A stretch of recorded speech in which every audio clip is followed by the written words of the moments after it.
Well, aloha and good morning to all of you tuning in here to the platforms of the Honolulu Star-Advertiser. I'm Ryan Kalesuji, joined, of course, by Yanji Denise. This is the COVID-19 Care Conversation brought to you by Hawaii Pacific Health and the Hawaii Executive Collaborative. And today, Yanji, we have a special guest that will be joining us in just a few moments. Yeah, he's on the front page of today's paper, and he is always a new newsmaker. We are going to be joined by Honolulu Mayor Kirk Caldwell. We know a lot of you have questions for him.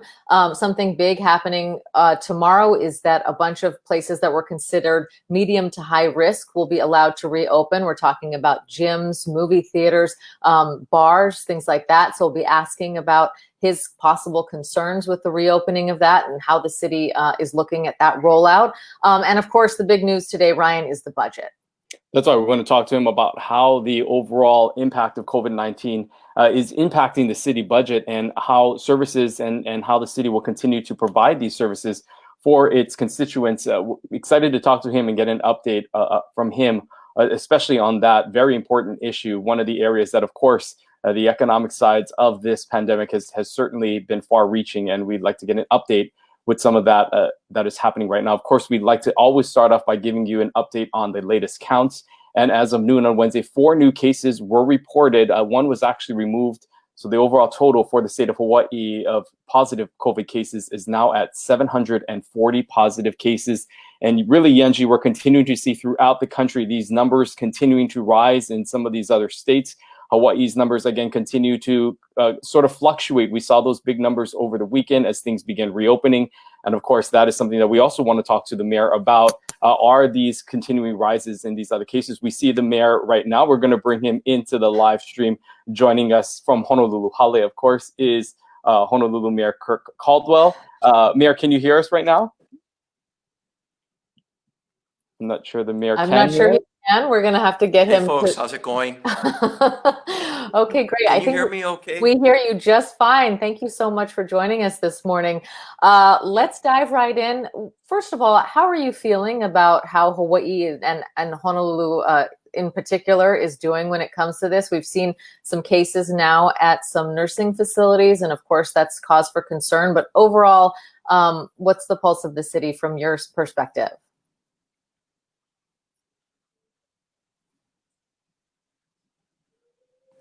Well, it is concerning. A couple things are concerning. One, as you've seen, we've had an uptick in the number of cases in Oahu. I think we're going to see another uptick today. I'm hearing up to 18 new cases.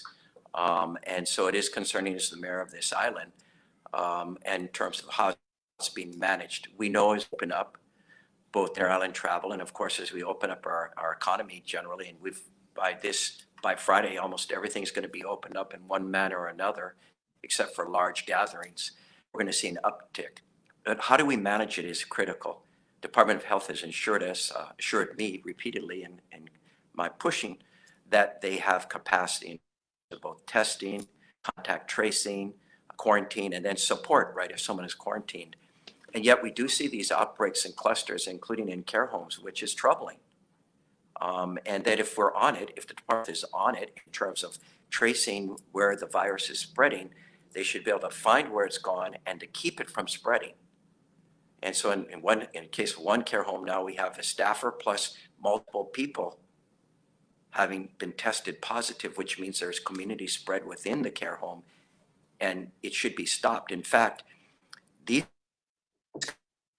kind of things need to happen if we're going to open up inside this void, because when this comes, the virus will travel, more people will get sick, and we've looked at numbers as high as maybe 50 cases a day as we open up side of Hawaii type travel, and that we've been assured we can handle if you have the sufficient number of contact tracers. And Department of Health is working on a contract with the University of Hawaii to get up to 250 to 300 folks on board.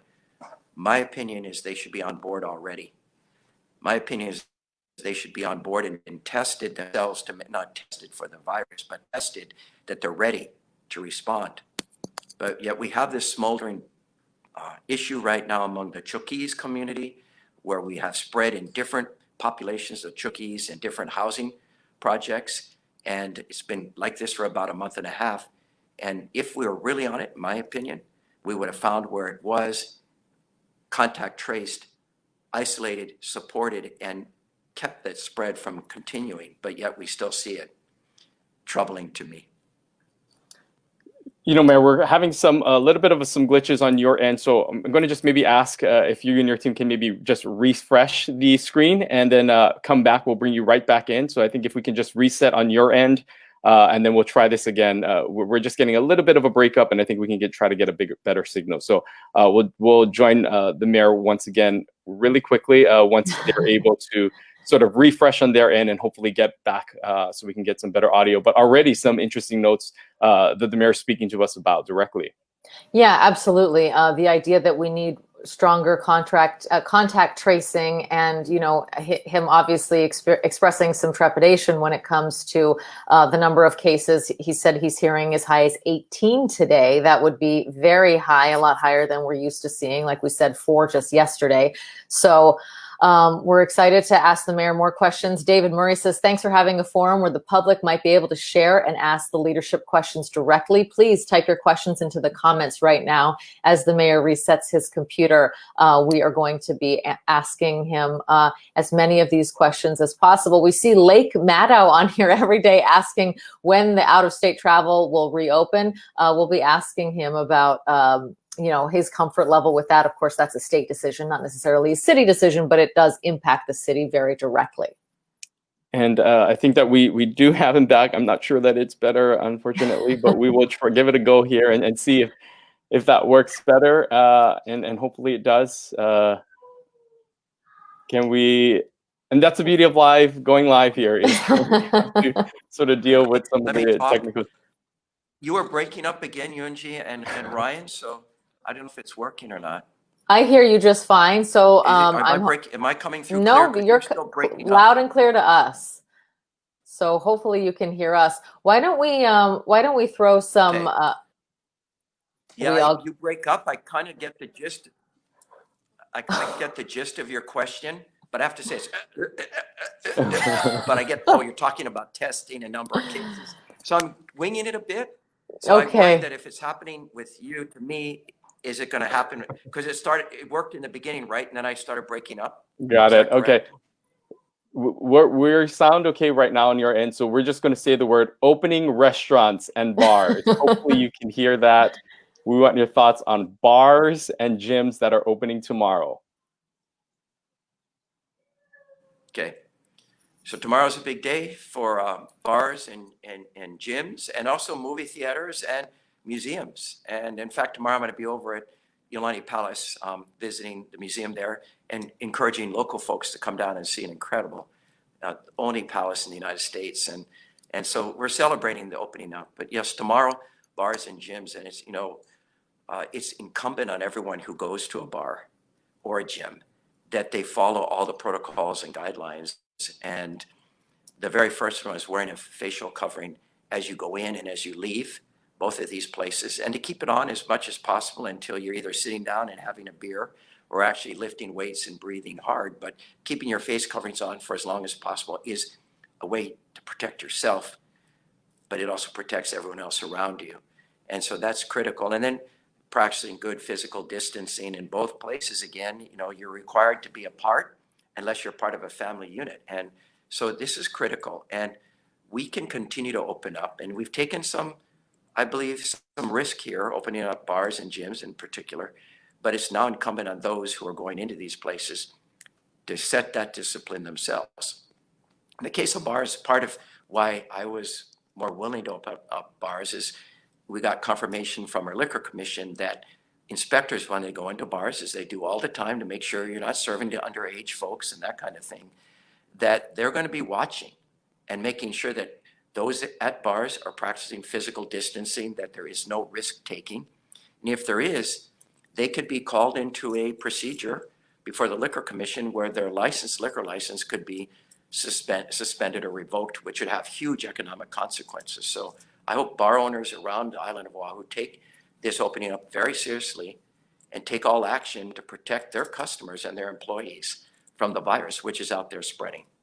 We want to bring in some viewer questions. Regine Dela Cruz says, as more businesses are opening up and having new cases daily, is there a plan to close it again? What's your threshold for having to pull back from some of these openings? Well, my hope as the mayor, is I hope we don't have to go backwards and close again. So much sacrifice has been made, both personally and financially, into billions and billions and billions of dollars. And to now retreat backwards would be very difficult. And there's not going to be those billions of additional dollars coming from the federal government or state and local government. So it's really important that we hold the line. And that means that people need to practice and be careful. Everyone, from the restaurant owner, the gym owner, the manager, the patron in a bar, the bartender, everyone needs to make sure they're doing everything possible. And we know that there will be more cases. It doesn't mean that we need to retreat because there's more cases. It means, how do we manage those cases? And it is all the conditions. Do we have enough hospital units, ICU units? Do we have enough personal protection equipment? Do we have enough healthcare providers? And all of those things. And right now, we have all of those in surplus. And so we're okay there. The next thing is the Department of Health ready for an increased number of cases to contact trace, because as people get the virus, they need to be immediately, within hours, tracing where people went and contacting those folks, and if need be, get them tested and then have them isolated and supported if they're positive. If we do this, we can continue to open up and not have to retreat. Cities like Incheon, South Korea, a city of 3 million, Seoul, a city of almost 20 million, have stayed open the whole time, but they've been very, very aggressive on the testing, contact tracing, and isolation. And so I think that's where the focus is. Some of it is within our control at the city, but much of it is in the control of the Department of Health. One of the questions that, again, hopefully you can hear us, is about the budget that went through yesterday. Obviously, the overall city budget has been impacted by this, this outbreak and the pandemic overall. What are your thoughts, and what can you tell us about the overall operating budget of the city moving forward in these conditions that we are in? Well, one thing I do want to mention to all your viewers is that I think the Honolulu City Council did an incredible job in the very height of the pandemic. As you know, we submitted our budget on March 2nd, right as the pandemic was heating up in the United States. And on the 23rd of March, we entered our order that shut down Oahu before the state even did. And yet the council continued to work through this entire period of time on our budget. They didn't close down. They didn't run from their duties. They took them very seriously and advanced the budget forward. So we actually have a budget that I could get out yesterday. And it's a budget that is, I think, fiscally responsible to the conditions we face today. As you know, unlike the state, the city does core services like police and fire and emergency management, EMS, all of those guys, sewer, water. And if those things are not operating up to par every day, all of us, all of you, feel the impacts immediately. And so this budget continues to do that. And where focus was really placed was on first responders. In fact, places like Honolulu Police Department, because prior to the pandemic, we were seeing a spike in crime, and the public was demanding more support for the police department, and we supported putting an additional $8 million into their budget, which the council passed. And I really appreciate it. In this defunding discussion, in our case, I think supporting our police officers to protect all of us is really important. So first responders, their budgets are strong and in place to make sure they can do their job. But the other thing we did is we were careful planning for the future, even after my time, because our term ends at the end of December. New mayor coming in, a new council. There was real pressure placed on us, for example, by the visitor industry, where they wanted us to forgive all real property taxes for the next half a year for hotels and resorts in Waikiki. And it would have been in the hundreds and hundreds of millions of dollars. That would have been just lost revenue that wouldn't have been picked up by anyone else. And we couldn't provide the core services if we did that. And then we also heard requests from other property classifications, even single family residential, where we live. Could you lower the tax rate? Could you not allow them to pay taxes? It would have been politically popular for me to do that, by the way, to say we're going to give people a break, lower the tax rate. And I would have left my term. Maybe people say, thank you, Mayor, for what you did. but the result would be felt by the next mayor and the next council almost immediately.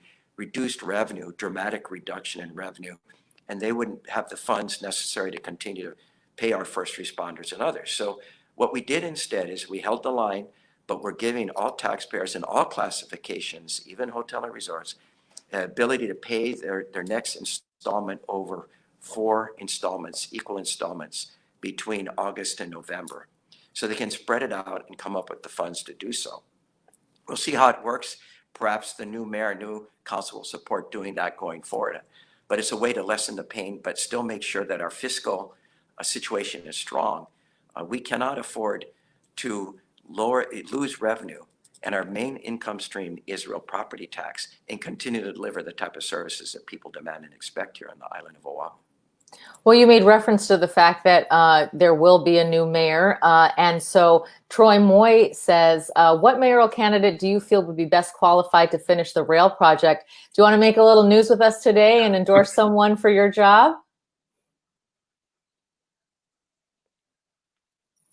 Well, what if I did that, be violating our code of ethics, sitting here in a city facility talking about politics. So I'm gonna take a pass on that. We can talk about it outside, but I'll say this much. I think all the candidates running, the main name candidates, I can't speak for all 15, but the top candidates are the top folks in all the polls, I believe are all passionate about our rail project. They understand how important it is to how we live on this very small island in the future, long-term future. If we're going to continue to grow and build more affordable housing in the urban core where infrastructure already is in place, so you don't have to build new infrastructure, but it costs a lot more, that rail is a key component of it. And so I believe they will continue to support the project, and that is my hope.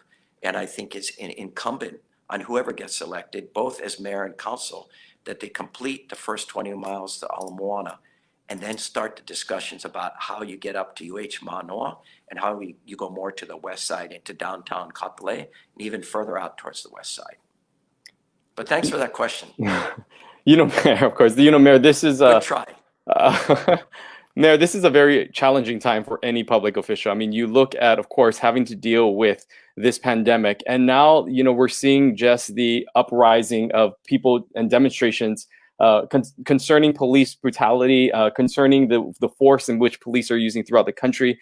So this is another thing that is, of course, being brought to the forefront. We haven't really seen some of that maybe here in Honolulu specifically, but if you can speak to sort of the calls, you mentioned briefly earlier the defunding of police and that movement that is moving around the country. What are your overall thoughts on the way in which police enforcement and sort of this push for overall change and a revamping of the way in the justice system is handled? What are your thoughts about how it specifically relates to the officers here in Honolulu? Well, as I answer that question, I want to start broad. I do want to say the Black Lives Matter movement, protests, marches across our country and around the world are extremely important, and I support those. And the systemic racism that exists in our country is not immune here in Hawaii either. We do have examples of systemic racism here in different levels and categories. And we all need to work to be better. And the marching, the protesting is a call on all of us to be better. And, even our daughter has marched a few times. She went to the Women's March this past weekend. And in that picture, by the way, in the Honolulu Star-Advertiser, your paper, it showed almost all the folks, mainly women, wearing facial coverings. So I was really happy to see that. They made their voices heard, but they did it in a way where they protected each other and the broader community. And I hope those kinds of marches and protests continue under those types of conditions. Now, in the city and county of Honolulu, I do believe that our Honolulu Police Department and the men and women who work there, come from our community. They don't commute from outside of Honolulu, from one area into the urban core. They come from all parts of this small, densely populated island, and they look like all of us on our screen right now. They're a blend of many different colors, and they represent our community. They cry like our community does. They feel pain like our community does. They step up as a community, and they protect ourselves. And Chief Ballard, as I said before, when she came in, she told me, Mayor, I'm going to change the mentality of the Honolulu Police Department from being a warrior class to a guardian class. And I think she's done that. And you can see it in the types of actions that our force has taken. And you've seen her even personally in examples. For example, when these two officers forced a homeless person to lick the urinal in one of our public parks, she actually reported the case to the Federal Bureau of Investigation. As much as I'm sure she, was concerned about the officer, she did what she felt was correct in an open and transparent way. And this is just a small example of being a guardian. She's not defending in every case. She's saying if there's cases that need to be disclosed and reported, that it should happen. And so I think she's a critical change agent in the Honolulu Police Department. And I look forward to her continuing to lead. And as you hear her talk, she's open to review of things like excessive use of force. She's committed a committee to review that.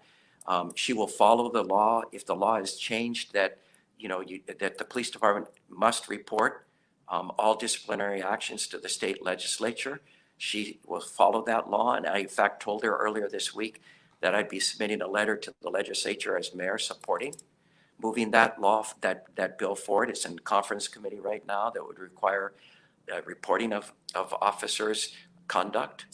I think that's important to have the public know what the record is. And you think about the fact if that existed in Minneapolis, you wouldn't have probably had this gentleman who put his knee on George Floyd's neck. It wouldn't have happened because he had just so many cases of misconduct. He probably would have been terminated. It's a way to protect. It's another way to be open and transparent. And she said she would follow such a change in the law. So, but to defund, I think, is something that would have a very negative impact on our island because of the type of crime we're seeing. And in fact, we need more beat officers in our neighborhoods, like in the old days where they walked around, you knew who they were, they knew who you were, you became friends with them, they understood the community. And we need to go back to that more in places like Chinatown, in places like Kalihi, in places like Waikiki, Manoa, where I live. Neighbors saying, why can't we go back to that? And that means actual more funding. The last thing is, our Honolulu Police Department is dealing with issues they really shouldn't. The issue of homelessness. They come up with the HONU program, now the POST program, and many others. They are taking on a challenge that really should be addressed at the state level. The City and County of Honolulu does not have a Department of Health.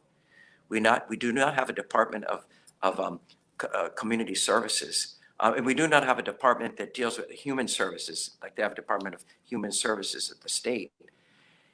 They are the ones who should be dealing with issues like mental illness, drug addiction, alcohol addiction. And in the old days, they did. But under Governor Lingel's watch, when I was at the state legislature, she cut dramatically mental health funding. And that, we see the result. If you come with me right now in my car and we drive around Chinatown, down Nimitz, or down Dillingham, you'll see folks that cannot take care of themselves because of mental challenges and addiction to drugs and alcohol. And they need to be brought in and taken care of. It's not in our silo at the city and county, but the Honolulu Police Department is dealing with some of it and the outcomes. And what should happen is funding should be dedicated to this at a state level to address this issue and not expected to be picked up by the police department. They're doing their part with the support of the city and county of Honolulu, but more needs to be done at a state level to address these challenges. I want to shift gears a little bit and talk about small businesses. You put $25 million made available now for small businesses on Oahu. Can you tell us a little bit more about that program, where you hope that money goes and who you're trying to help? Okay, so we have the City and County of Honolulu got about $400 million from the United States Department of Treasury, directly paid to the City and County of Honolulu to address the impacts of COVID-19. It worked as any city over $500,000 got money directly, and cities under, for the other counties, it was given to the state, and then the state pays it over to the other counties. So we got ours directly. And last month in May, we announced a program, the first $25 million to be provided to small businesses up to $10,000 grants. In other words, free money. You just had to show what you were spending it on, and then you would get the money to cover those costs.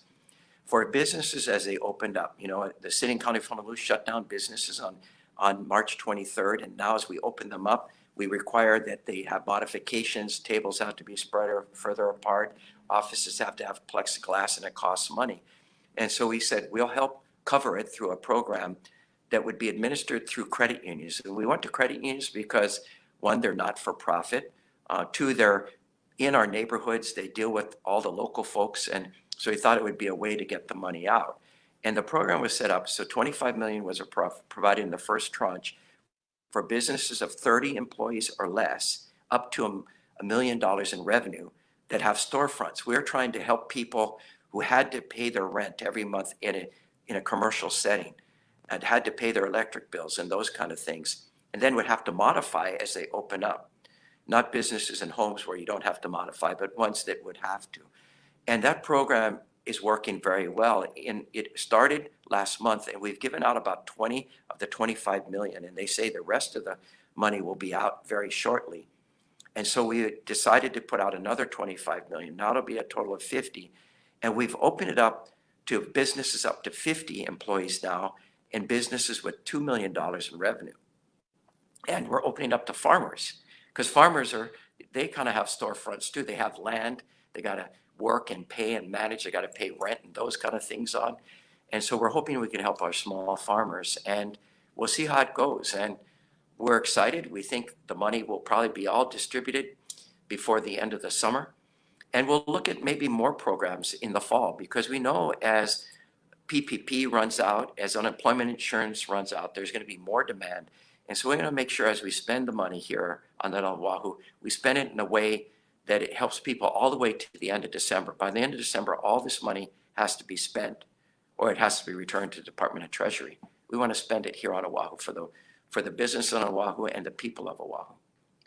Mayor, our time is coming to an end quickly, but I did want to ask you a question about just reopening the state. Of course, specifically, you are essentially in charge of Oahu and Waikiki tourism, a big part of that. What are your overall thoughts on when Hawaii should be open to out-of-state visitors? And are you comfortable, with that happening sooner as we see these case rises continue to go up? You mentioned today we have 18 cases that will be reported today. Are you comfortable with Hawaii opening up? And what do you foresee that looking like when we do get the green light to do so? Good question, Ryan. And really, we need to open up to outside visitors, or we're never going to really see our economy warming up to a level where people are getting back to work. So number one, I'm really happy to see inter-island travel open up and no quarantine. It started the day before yesterday, and I'm sure they're still working out some of the problem areas, but it's a test to that next step, which is opening up our airports and ports to visitors from outside of the state. And so I'm glad they've opened. They're working out the kinks. I think they're trying to get the data live and robust and immediate. And once that is done, then I think the next step is opening up to outside visitors. And for me as mayor, I'd like to do it sooner than later. But we need to get the inter-island part resolved first. And then secondly, I think as a mayor responsible for almost 1 million people on Oahu, before we bring visitors in, we need really strong protocols in place. One, you can come in and the quarantine will not apply to you, 14-day quarantine, if you come in with a negative test, COVID-19 test, administered 3 days before you arrive in Hawaii. If you want additional protection, we could require a second test. Once you arrive, you quarantine for 3 days and get a second test. And if that's tested negative again, no quarantine can go about. Now that's extra precaution. I'm not saying absolutely needs to be done, but I think it needs to be discussed with viewers like yours to see what people think. But definitely one test before. Now, if you show up without the test at the airport, then you need to be tested at the airport. And then you agree to quarantine at your hotel or place of residence, whether you're a visitor or a resident coming in, until your test is analyzed. And if it's negative, you can go about your business. If it's positive, then you have to quarantine in place for 14 days and be supported. So I think those are the basic conditions. I also think that there should be a bill passed that requires visitors coming in to pay an entry fee before they come here, because traveling right now is expensive for the island of Oahu and the state of Hawaii, because we have to administer and manage the visitors coming in during the pandemic. And that fee could go to cover the cost out at the airport for doing testing and having, you know, people there, making sure they're reviewing as you come in. You're gonna have to submit your test result showing it. And this means more people out at the airport than are there now. Taxpayers on Oahu and the state of Hawaii shouldn't pay for it. Should be paid by the visitors who elect to come here right now. You know, Mayor, this is the first that I've heard anyone talk about this double testing, and this, because usually we hear it sort of all or nothing. We do the 72 hours before you board a flight. I haven't heard of anyone talking about this testing and then a 3-day plan. Is that something that's being discussed anywhere, or is that just something that is an idea that you have? You know, the governor was on here. He said our testing capacity, unfortunately, is just 5,000 per day, which is fine for the residents of Honolulu. But if we add, you know, we had, as you know, upwards of 30,000 people arriving daily before the pandemic. Certainly it won't be there, but I don't know that we have the testing capacity to do that double testing.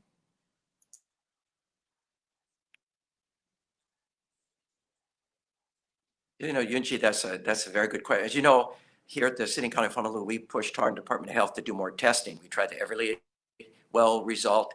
We now have agreements with our community health centers, all 7, to do more testing. We have an agreement with the John A. Burns School of Medicine to set up a lab to do more testing. To your point, we need more capacity to test our residents and to also test the visitors who are coming in. And I think we can build to that capacity. Maybe not to 30,000 visitors coming back again. I don't think that's going to happen immediately, but doing testing here on Oahu, or having people being tested outside of the state, is what I'd prefer to see happen. But as you know, right now we've opened up our film industry. Oahu, through the orders that we submitted to the governor, now has a film industry where you can come in from outside the state of Hawaii. You can come in from LA, from Hollywood, and you come in. You have to have a test done 3 days before. You come in, you agree to quarantine in your hotel, have a second test done. If it comes in negative, and most likely it's going to come in negative for almost everyone, you can then do modified travel. You can go to where you're filming outdoors, but you agree to go back to your hotel at night and quarantine in place. So we have it in for a very small portion of visitors coming into a business sector, the film industry sector. But I think it's something to look at to see how does it work, and can we make it apply broader.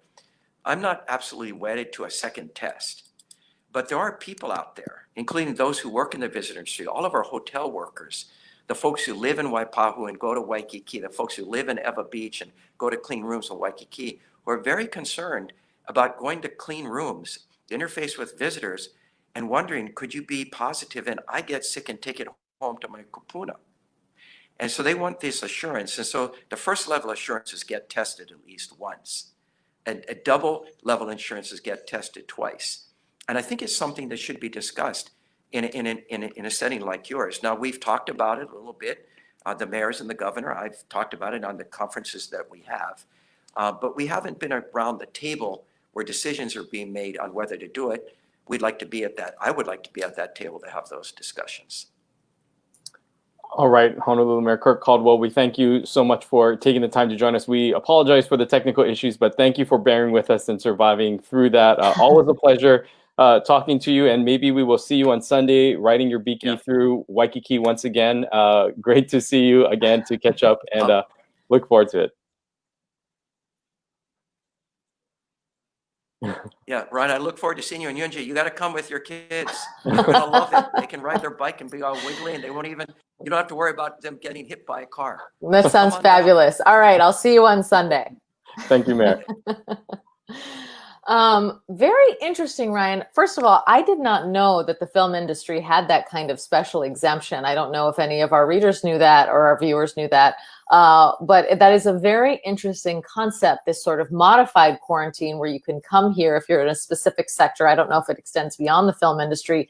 You get that test 3 days before you come here, you get a test, and you're allowed limited, you can go do your job essentially and then come back and finish out the rest of your quarantine.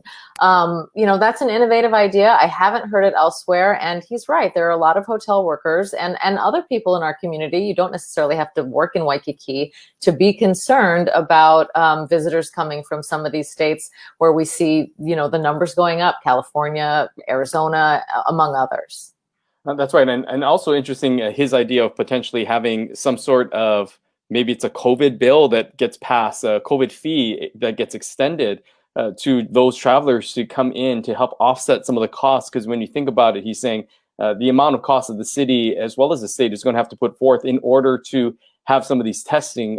He's saying that the city and the state should not be responsible for bearing that cost, and that potentially that cost should be passed along to those who are arriving. So we'll see if something like that happens. We know that the legislature is heading back into session next week to sort of address some of these issues in terms of funding and rules and laws and mechanisms for how to battle with this. So that could be something that we see as well in next week.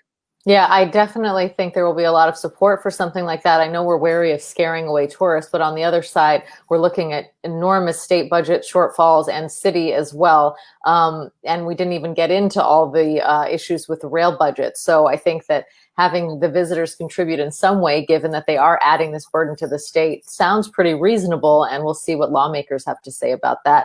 Thank you so much for all of you who are writing in your questions. And yeah, it's very interesting, Katie. Snyder says, why can movie stars do the testing and not returning residents? I mean, is there a way to administer something similar where if you came back, you could get that double testing and maybe just go to work? This sort of hybrid quarantine is a very interesting concept, and it's the first that I'm hearing of it. Yeah, some great things. And again, we apologize for some of the technical issues that we sort of ran through at the beginning. We thank all of you for sort of bearing with us and sticking through it. And of course, thank the mayor as well for sort of his patience in this as well. But again, if you miss any part of this, we encourage you to go back and watch some of that. But of course, one of the major headlines that he started off talking about is sort of the reopening of that next phase for Honolulu, and playgrounds as well as exercise gyms and equipment in public places will be open, along with movie theaters and bars. And so he also mentioned that for the bars specifically, that the Liquor Commission will be also monitoring to make sure that some of those social distancing measures are put in place, and that these bars are upholding to some of the laws that set in place, because there was a lot of hesitation, I think, by city and state officials to give that green light, but saying that they will be monitoring the gatherings of these public areas. And again, we'll see what happens over the weekend. Yeah, that certainly felt like a bit of a warning from the mayor that to let people know that those Liquor Commission folks will be looking at the social distancing and the practices there. Moving on to something we always like to end with, and that, of course, is our Hawaii hero. We showcase all kinds of folks, and this was an interesting submission. On Maui, the YMCA, the Maui Family YMCA, along with Grow Some Good organization in collaborative with Goodfellow Brothers, will be handing out free plants at the Maui YMCA in Kahului. That initiative was born from a need to address food security on the island. So you can see there, they're giving out plants that you can actually, they bear corn or jicama, voila. So there's different plants that they're giving out. And if you wanted to start a garden, this is a great way to start. So we love to see initiatives small and large to help our community. So our Hawaii hero of the day, the Maui Family YMCA, along with Grow Some Good organization and Goodfellow Brothers. That's right. And thank you for all of you for those Hawaii heroes that you recommend. Again, big or small, we highlight everything from large food banks that feed 4,000 people to even small acts like this that really help to service the community in any way. And really any way that you can help is appreciated, and really something that we need, no matter how small it may seem. All of it can really help to make someone else's life better by your contribution. So thank you to everybody for doing all that you continue to do to help Hawaii through this tough time. We will be speaking to another special guest tomorrow. We will have Senator Brian Schatz will be joining us here on the program to talk about some of the federal funding that's happening. We know that there has been a big topic, of course, on this platform has been about PPP and those, support for small businesses. A lot of that will be running out. If not, some of them have already expired. And so seeing how the federal government may kick in additional resources and what else is being done on that federal level to help support in sort of this phase 2 as COVID-19 continues to really impact all of us here throughout the country. Yeah, it's not just money, it's also testing capacity. Is there a way the federal government can help us so that we can get beyond that 5,000 so we could do something like more double testing that the mayor was talking about? So we'll be asking Senator Schatz about all of that, and please do submit your questions. Then, of course, next week we have the governor on every Monday. He's our regular guest on Mondays here. We're going to be talking from someone from the restaurant industry about what it's like to run a restaurant in these tough times and how they're adapting, and how many restaurants we could see go under here in Hawaii. We know that a lot of local businesses can't do all the takeout. And so how is it working now with social distancing? Are people actually coming in and sitting down? We're looking forward to that conversation. And then next Friday, Lieutenant Governor Josh Green joins us, and he is always a popular guest. That's right. So again, we want to thank, of course, our sponsors, the Hawaii Executive Collaborative and Hawaii Pacific Health, for allowing us the opportunity to have this conversation with all of you. Thank you to the viewers for entering your comments. We know that there were many that, of course, we didn't get to, but we really always appreciate your engagement and your involvement in these discussions. And of course, we will see you right back here at 10:30 with Senator Schatz. Aloha.